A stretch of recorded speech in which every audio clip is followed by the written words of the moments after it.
यदि आपका पेट खराब रहता है, आपको कॉन्स्टिपेशन है, आपको ब्लोटिंग होता है, आपको इंडाइजेशन होता है, आपको खाना अच्छे से नहीं पचता, आपको अच्छे से भूख नहीं लगती और आप बेटर फील नहीं करते, आप एनर्जेटिक फील नहीं करते, आपको फंक्शनल वीकनेस रहती है और यदि आपने बहुत कुछ ट्राई कर लिया है तो उसके बाद यदि आपको प्रॉब्लम है तो फिर ये वीडियो आपके लिए है। ये वीडियो आप देखिए, समझिए और उसके बाद आपको सॉल्यूशन ज़रूर मिलेगा अपनी प्रॉब्लम का।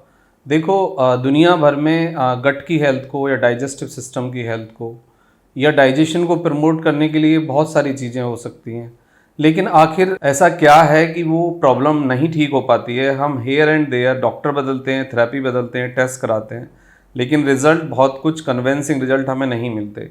तो इसका कारण ये है कि यदि आप ये सोचते हैं कि किसी दवाई से डाइजेस्टिव प्रॉब्लम आपकी ठीक हो जाएंगी और आप सारी प्रॉब्लम्स को एक गोली से ठीक कर सकते हैं, या आयुर्वेदिक हो, वो होम्योपैथी हो या फिर मॉडर्न मेडिसिन हो, कोई भी थेरेपी हो, वो थेरेपी कुछ हद तक टेम्परेरी कुछ समय तक काम कर सकती है, लेकिन जब तक आप बेसिक कॉज को नहीं समझेंगे, आप कारण को नहीं समझेंगे और उस कारण को जब तक आप दूर करने के प्रयास नहीं करेंगे, आपकी डाइजेस्टिव हेल्थ ना इम्प्रूव होगी और ना ही डाइजेस्टिव सिस्टम की जो प्रॉब्लम्स आपके साथ जुड़ गई हैं वो ठीक होंगी। तो आज हम बात करेंगे कि आखिर गट क्यों है बीमार, आखिर उसके पीछे रीज़न क्या है, उसको हम कैसे ठीक करें। देखो, सबसे पहली बात आपको ये समझनी होगी कि गट को आप डिस्टर्ब मत करिए। गट को जितना आप डिस्टर्ब करेंगे, जितने ज़्यादा आप दवाइयाँ लेंगे, जितना ज़्यादा आप एंटीबायोटिक, पेन किलर या स्टीरॉइड या फिर जितना आप लग्जेटिव एक्सेसिव लेंगे, उससे आपकी गट के माइक्रोब्स, इसका मतलब ये है हमारे गट के अंदर, पेट के अंदर अच्छे बैक्टीरिया भी होते हैं और बुरे बैक्टीरिया भी होते हैं। यदि अच्छे और बुरे बैक्टीरिया का एक सही रेशियो यदि गट के अंदर रहे तो बैक्टीरिया जो गट के माइक्रोब्स होते हैं उनसे एज सच हमें कोई तकलीफ नहीं होती है। लेकिन यदि गट के बैक्टीरिया का रेशियो बिगड़ जाए, यानी bad quality of bacteria just like H pyloric और दूसरे ई कोलाई, एरोविक्स, ये जितने भी बैक्टीरिया हैं, यदि इनका ग्रोथ ज़्यादा हो जाएगा और अच्छे बैक्टीरिया का ग्रोथ कम हो जाएगा तो फिर आपको बैक्टीरियल ग्रोथ के कारण आपको डाइजेशन में प्रॉब्लम होगी, इंडाइजेशन होगा, ब्लोटिंग होगी, पेट दर्द होगा, आपको अच्छे से भूख प्यास नहीं लगेगी। दूसरे लेवल पे जो सबसे बड़ी बेसिक प्रॉब्लम आती है कि हमारे गट का पीएच डिस्टर्ब हो जाता है। पीएच डिस्टर्ब होने से मतलब है कि हम यदि बहुत कम फाइबर लेते हैं, कम पानी पीते हैं, स्मोक करते हैं, अल्कोहल लेते हैं, बहुत ज़्यादा एक्सेसिव नॉन वेज लेते हैं और एक्सरसाइज नहीं करते तो हमारे गट का पीएच बदल जाता है और गट का पीएच यदि बदलेगा तो आपके गट के अंदर फिर इन्फेक्शन होने की संभावना बढ़ जाएगी और आपका डाइजेशन रेगुलेट नहीं रहेगा। तो आप गट के पीएच को भी नॉर्मल रखने की कोशिश करिए। यदि गट का नॉर्मल पीएच आप रख पाएँ, गट का पीएच को आप न्यूट्रलाइज कर पाएँ, तो फिर आपको बहुत सारी समस्याएं खुद से ही ठीक हो जाएंगी। पीएच को नॉर्मलाइज करने से मेरा मतलब है कि आप एप्पल खाएं, आप पपैया खाएं, आप अच्छे से पानी पिएं, अच्छे से हरी सब्जी लें आप, और जितना ज़्यादा आप लिक्विड लेंगे, यानी 8 से 10 गिलास पानी आपको पीना है, और जितना आप स्मोकिंग, तम्बाकू चबाना और जंक फूड से बचेंगे तो आपका जो पीएच है वो नॉर्मलाइज होगा, न्यूट्रलाइज होगा और न्यूट्रल पीएच पे बहुत सारे बैक्टीरिया की ग्रोथ नॉर्मली डिक्लाइन हो जाती है और आपका जो बैक्टीरिया माइक्रोब्स का जो कॉम्बिनेशन है, जो रेशियो है, वो पेट के लेवल पे ठीक हो जाता है। तो पीएच एक बहुत इंपॉर्टेंट फैक्टर है आपके गट के बैक्टीरियल ग्रोथ के लिए और आपकी गट के हेल्थ के लिए, तो आपको इसको नॉर्मल करना है। यदि गट का पीएच बहुत ज़्यादा एसिडिक होगा तो आपको बहुत ज़्यादा एसिड बनेगा, बर्निंग सेंसेशन होगी, और गट का पीएच यदि बहुत कम होगा यानी एक्सेसिव न्यूट्रलाइज होगा तो फिर आपको लो ब्लड प्रेशर रहेगा, बॉडी पेन होगा, जॉइंट पेन होगा। तो ज़रूरत इस बात की है कि गट के पीएच को हम नॉर्मल रखें। इससे दूसरे शब्दों में हम समझ सकते हैं कि ना ही तो बहुत ज़्यादा गर्म खाएं, ना ही बहुत ज़्यादा ठंडा खाएं और ना ही बहुत ज़्यादा हम सडेटिव स्मोक करें और तम्बाकू अंदर डालें। तो इससे फिर आपका जो गट का जो पीएच है वो नॉर्मल रहेगा। नॉर्मल पीएच वाला खाना आप का चुनाव करिए, उससे फिर आपका गट का पीएच नॉर्मल रहेगा और गट की प्रॉब्लम्स भी आपकी ठीक हो जाएंगी।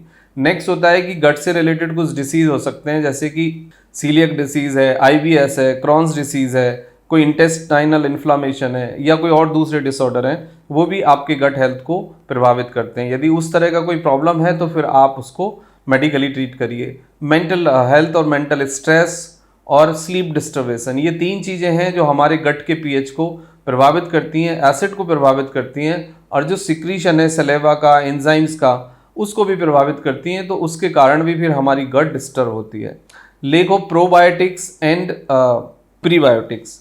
ये दोनों कैटेगरी भी ऐसी हैं कि यदि हमें अपने फूड में फाइबर कम मिल रहा है, प्रोबायोटिक्स कम मिल रहे हैं, प्रीबायोटिक्स कम मिल रहे हैं, तो इससे भी हमारी गट कंटिन्यूसली डिस्टर्ब होती है और डाइजेशन प्रभावित होता है। लेक ऑफ एंजाइम, यानी हमारे बॉडी के अंदर एंजाइम्स हैं जो हमारे मतलब डाइजेशन को रेगुलेट करते हैं, उसको प्रभावित करते हैं। तो एंजाइम्स का यदि डेफिशिएंसी आ रहा है तो भी फिर आपको डाइजेशन में प्रॉब्लम होगी। सलेवा का सिक्रीशन बहुत ही इंपॉर्टेंट रोल प्ले करता है। देखो हमारी जो सलेवरी ग्लैंड्स है लगभग 1 से 1.5 लीटर सलेवा क्रिएट करती है। यदि हमारी सलेवरी ग्लैंड्स अच्छे से काम करे तो हमें डाइजेस्टिव प्रॉब्लम होंगे ही नहीं, और यदि हो भी गए हैं तो वो नेचुरली प्रिवेंट हो जाएंगे और नेचुरली ठीक हो जाएंगे। तो सलेवा का सिक्रीशन बहुत इंपॉर्टेंट है। सलेवा को के सिक्रीशन को प्रभावित करने वाले फैक्टर हैं, सबसे पहले माइंडफुल ईटिंग करें, खाना खाते समय केवल खाना खाएं और कम से कम 7 to 10 मिनट्स आप खर्च करें लगाएं खाना खाने के समय एक माइंडफुल ईटिंग के साथ जाएं।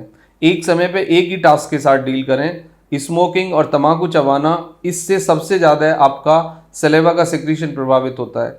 उसके बाद आता है वाइटामिन्स, जो आपके वाइटामिन्स है जो कि डाइजेशन को रेगुलेट करते हैं, उसके भी बहुत इंपॉर्टेंट रोल है कि जो डायरेक्टली आपका प्रभावित करता है वाइटामिन्स वो है बी कम्प्लेक्स, B12, यानी B12 का एक कैटेगरी यानी विटामिन बी ग्रुप जो है वो बहुत इंपॉर्टेंट है आपके डाइजेशन को रेगुलेट करने के लिए। उसके बाद है thyroxine sodium. Thyroxine sodium hormones की यदि डेफिशिएंसी है तब भी आपका डाइजेशन प्रभावित होगा। यदि आपको ज़्यादा है तब भी प्रभावित होगा, कम है तो भी प्रभावित होगा। तो थायराइड आपका सिक्रीशन नॉर्मल होना चाहिए। यदि आपको हाइपोथायराइडिज्म है या हाइपरथायराइडिज्म है तो आपको उसका मेडिकल मैनेजमेंट लेना चाहिए, जिससे कि आपके डाइजेशन पे उसकी नेगेटिव इफेक्ट ना आए।